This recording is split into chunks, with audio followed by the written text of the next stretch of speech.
हरे राम राम राम हरे हरे, हरे कृष्णा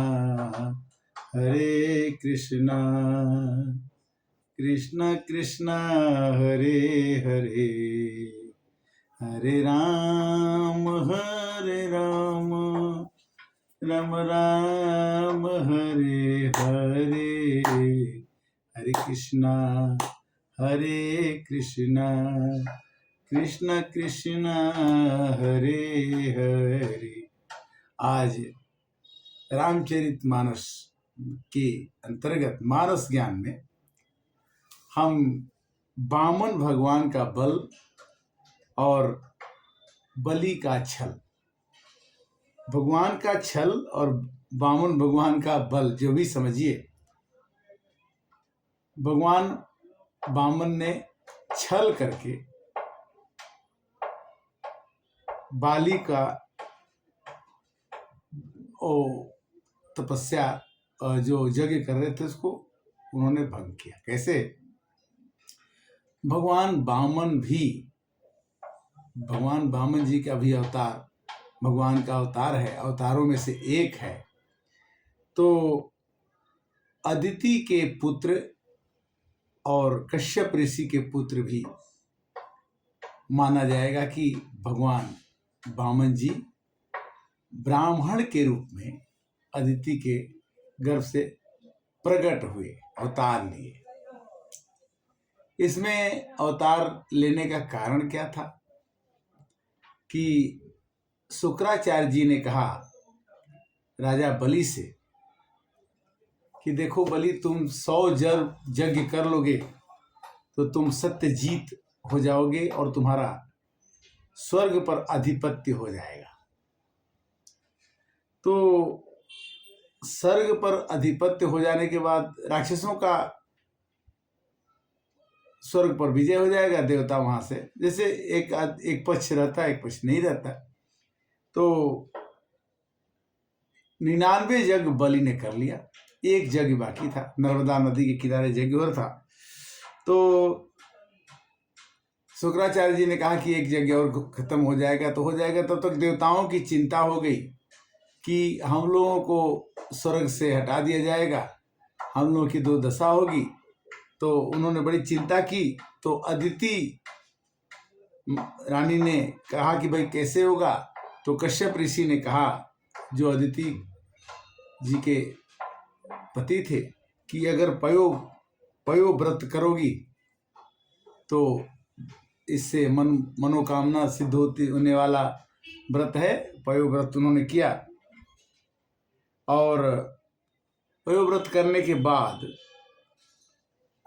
भगवान प्रकट हुए और भगवान ने कहा कि मैं तुम्हारे गर्भ से पैदा तो होऊंगा, किंतु मैं एक ब्राह्मण के रूप में रहूंगा, किसी से बताना नहीं। और भगवान ने बलि को मारपीट तो कर नहीं सकते थे, रावण को तो उन्होंने मार दिया। मतलब कैसे कैसे भगवान को जन्म लेकर के भक्तों का उद्धार करना पड़ता है, देवताओं का उद्धार करना पड़ता है। तो विप्र धेनु सुर संत हित लीन मनुज अवतार। भगवान ब्राह्मण के लिए, गाय के लिए, विप्र संतों के लिए अवतार लेते हैं और जो भी करना होता है उसको इस संसार में करके दिखा देते हैं कि मैं अपने भक्तों की रक्षा करूंगा, चाहे दुनिया मेरे को कितना भी बुरा कहे। तो भगवान राम ने भी जो करना था वो किए और पुरुषोत्तम, मर्यादा पुरुषोत्तम कहलाए। वामन भगवान ने यहाँ पर बलि के पास जाकर के उन्होंने कहा कि बलि, तुम बड़े यज्ञ कर रहे हो, बड़े विश्वजीत राजा बनने जा रहे हो, मैं एक ब्राह्मण हूं, मैं तुमसे 3 पग जमीन मांगता हूं, 3 डेग जमीन मेरे को चाहिए। और वामन भगवान की हाइट, ऊंचाई बहुत कम थी, बड़े छोटे थे।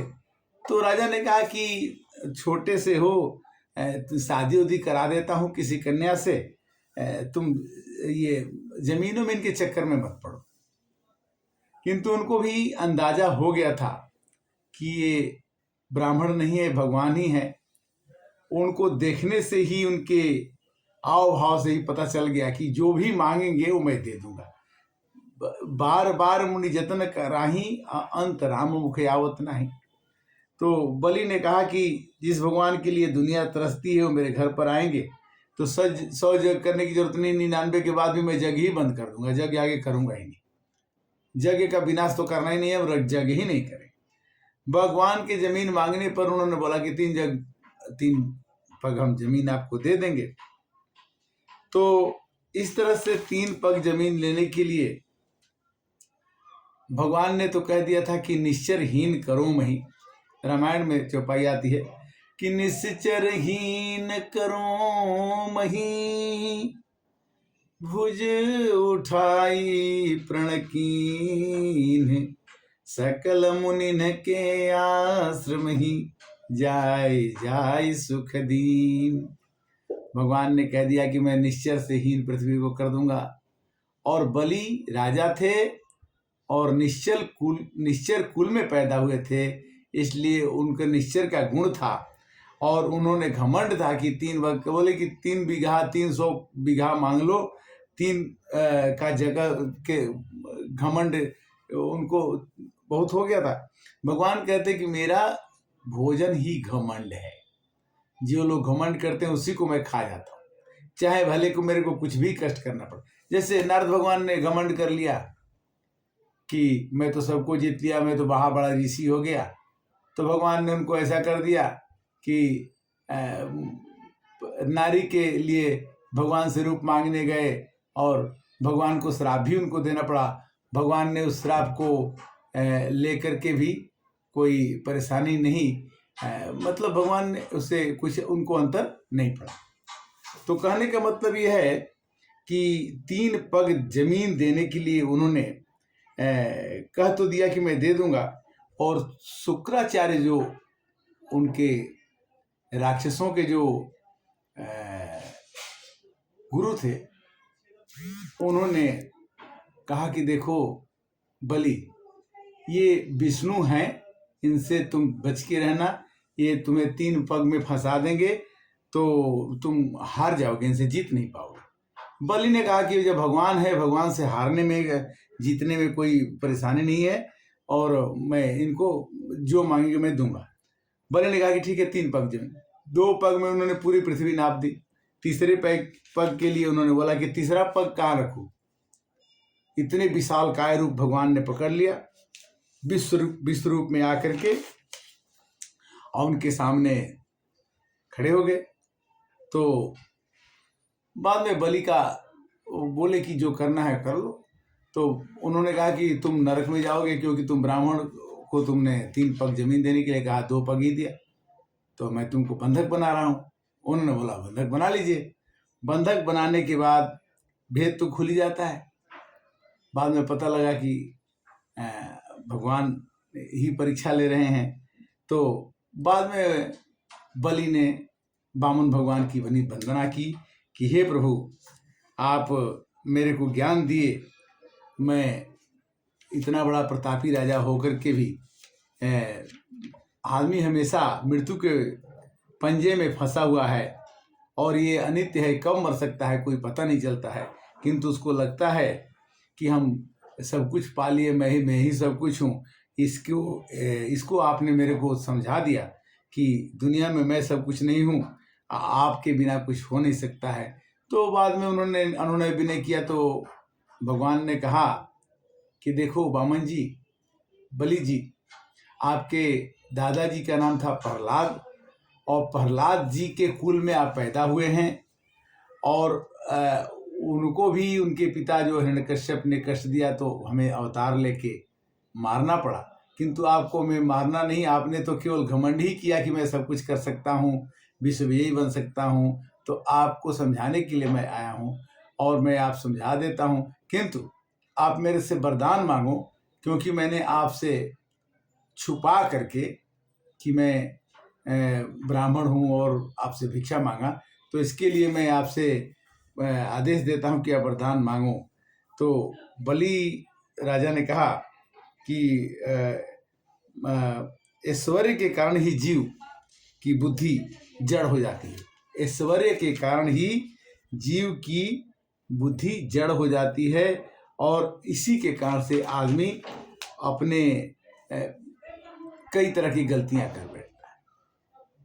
फिर भगवान ने कहा कि तुमको मैं पाताल लोक का राजा बनाता हूं और एक चीज और करूंगा कि जहां तुम राजा बनोगे वहां पर मैं तुम्हारे दरवाजे पर द्वारपाल बैठ करके खड़ा रहूंगा, पहरेदारी का काम करूंगा।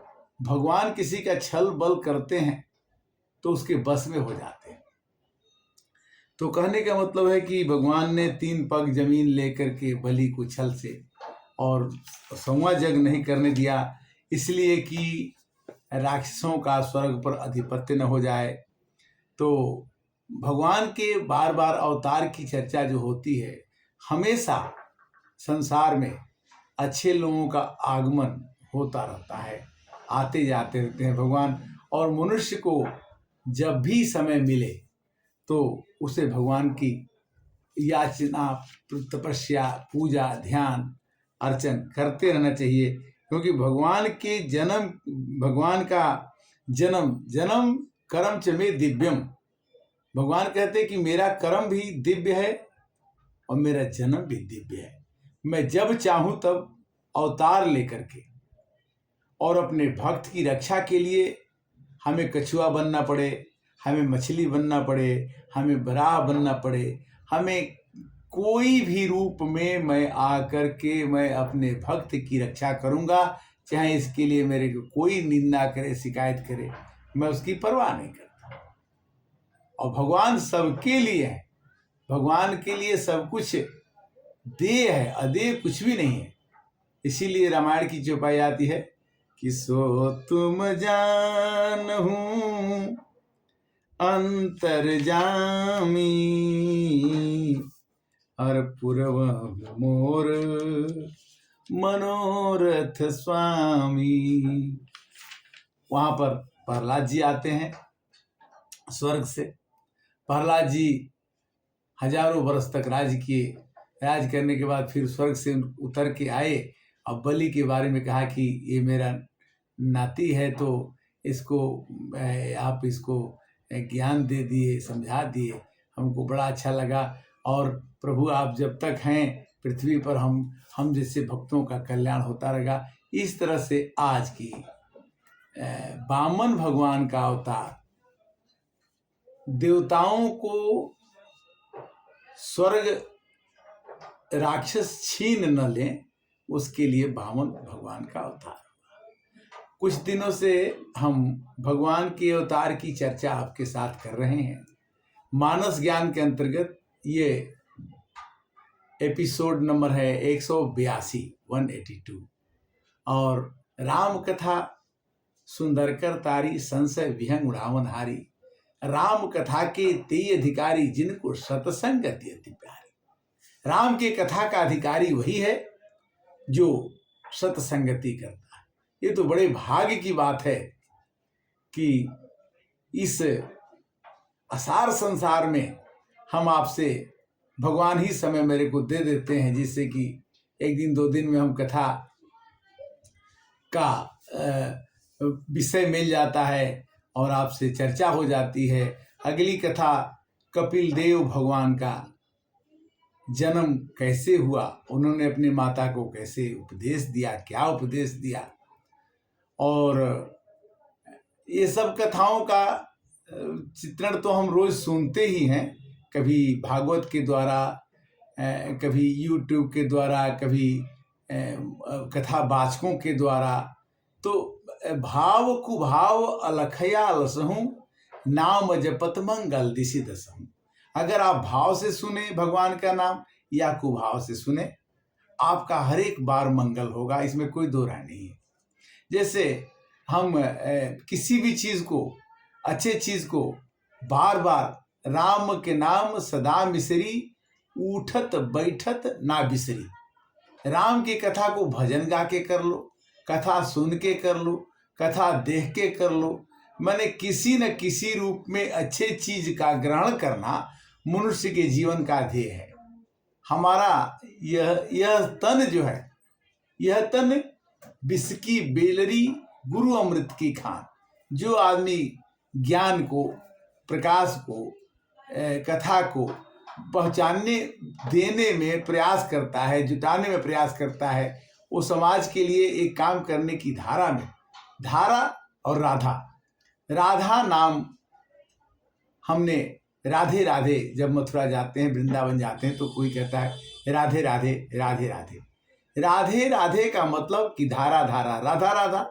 जिस दिन हम धारा में मिल जाएंगे उस दिन हम राधा से मिल जाएंगे, और जिस दिन हम राधा से मिल जाएंगे तो राधा से कृष्ण दूर नहीं है, तो हम कृष्ण के समीप पहुंच जाएंगे। तो इस तरह से ये इतना राम की कथा, राम के नाम का कहना, कृष्ण के नाम का कहना, ये समझना है तो मुश्किल, किंतु करते करते अभ्यास से जड़मति होत सुजान, रसरी यावत जाते सिल पर प्रत निशान। अब विश्राम का समय।